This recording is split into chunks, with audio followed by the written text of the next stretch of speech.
আসসালামু আলাইকুম দোস্ত, আপনার মোবাইলে কি এরকম অ্যাড আসে? মোবাইল ব্যবহার করতে গেলে অ্যাড আসে, কোনো অ্যাপে ঢুকলে অ্যাড আসে। আপনি চাইলে কিন্তু এই অ্যাডগুলো কিন্তু চিরদিনের জন্য আপনি বন্ধ করে দিতে পারবেন। কোনোভাবে আপনার মোবাইলে কিন্তু আর কখনো অ্যাড আসবে না। একটা সেটিং আছে, এই সেটিংসটা অন করলে বা ঠিক করলে আপনার মোবাইলে কোনো প্রকার অ্যাড আসবে না। মোবাইলে আমরা যখন কোনো একটা ছবি এডিট করি তখন কিন্তু অ্যাড আসে, বা নোটপ্যাডের মধ্যে কিছু লিখতে গেলে অ্যাড আসে, ইমোতে ঢুকলে অ্যাড আসে, বা কোনো একটা অ্যাপে ঢুকলে অ্যাড আসে, অ্যাপ থেকে বের হয়ে গেলে অ্যাড আসে।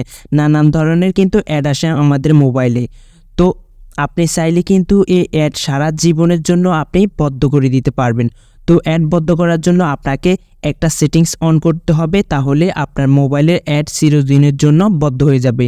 তাহলে দেখে নিই সেই সেটিংসটা। তো এর জন্য আপনারা কী করবেন, আপনাদের মোবাইলের সেটিং অপশনে চলে আসবেন। আসার পর সার্চ অপশনে ক্লিক করবেন। সার্চ অপশনে ক্লিক করার পর এখানে আপনারা লিখবেন PRIVATE প্রাইভেট ডিএনএস লিখে সার্চ করবেন। প্রাইভেট ডিএনএস লেখার পর আপনারা এখানে দেখতে পারবেন নিচে প্রাইভেট ডিএনএস এর অপশন চলে আসবে, এখানে ক্লিক করবেন।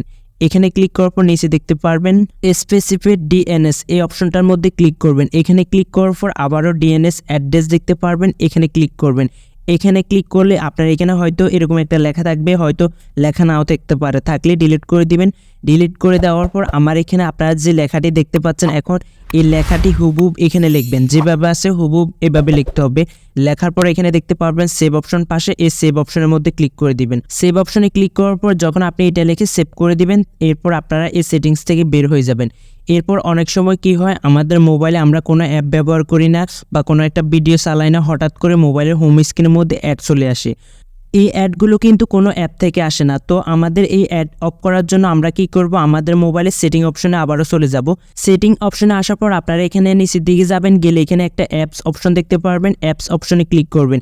এরপর অ্যাপ ম্যানেজমেন্ট দেখতে পারবেন, এখানে ক্লিক করবেন। যদি অ্যাপ ম্যানেজমেন্ট না পান তাহলে সেটিংসে যে সার্চ অপশন আছে সেখানে অ্যাপ ম্যানেজমেন্ট লিখলে এরকম অপশন চলে আসবে। এরপর আপনারা এখান থেকে প্রথম থেকে শেষ পর্যন্ত দেখবেন যে এখানে কোনো হোয়াইট কালারের অ্যাপস আছে কিনা। যে অ্যাপসের মধ্যে কোনো, এখানে অ্যাপসের মধ্যে যে লোগোগুলো দেখতে পাচ্ছেন সে অ্যাপের মধ্যে কোনো লোগো থাকবে না, শুধু হোয়াইট কালার একটা অ্যাপ দেখতে পারবেন। এরকম অ্যাপ দেখলে সে অ্যাপের মধ্যে চলে যাবে। অ্যাপের মধ্যে আসার পর এখানে আনইনস্টল অপশন দেখতে পারবেন, এখানে ক্লিক করে অ্যাপটাকে আনইনস্টল করে দিবেন। আর যদি আপনারা এখানে আনইনস্টলের অপশন না পান তাহলে এখানে ফ্রেশ স্টপ দেখতে পারবেন, এই ফ্রেশ স্টপের মধ্যে ক্লিক করে দিবেন, অথবা ডিসেবল অপশন দেখতে পারবেন, ডিসেবল অপশনে ক্লিক করে এটাকে ডিসেবল করে দিবেন। তাহলে আপনার মোবাইল থেকে এই অ্যাড আসা অ্যাপটা ডিলিট হয়ে যাবে। এরপর আপনারা এখান থেকে বের হয়ে যাবেন।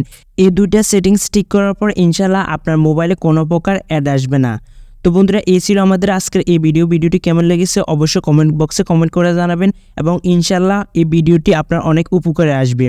এবং নেক্সট টাইম যদি আপনারা আপনাদের মোবাইলের সেটিংস জনিত কোনো সমস্যা ভুগে থাকেন অথবা কোনো কিছু জানার আগ্রহ থাকে তাহলে অবশ্যই কমেন্ট বক্সে কমেন্ট করে জানাবেন, তাহলে আমরা নেক্সট টাইম আপনার কমেন্ট অনুযায়ী ভিডিও নিয়ে আসবো। আর আপনি যদি মোবাইল রিলেটিভ নিত্য নতুন ভিডিও পেতে চান অবশ্যই আমাদের চ্যানেলটি সাবস্ক্রাইব করে রাখবেন, এবং অবশ্যই ভিডিওতে একটা লাইক করে দিন, তাহলে আমরা নেক্সট টাইম ভিডিও বানাতে উৎসাহিত হই।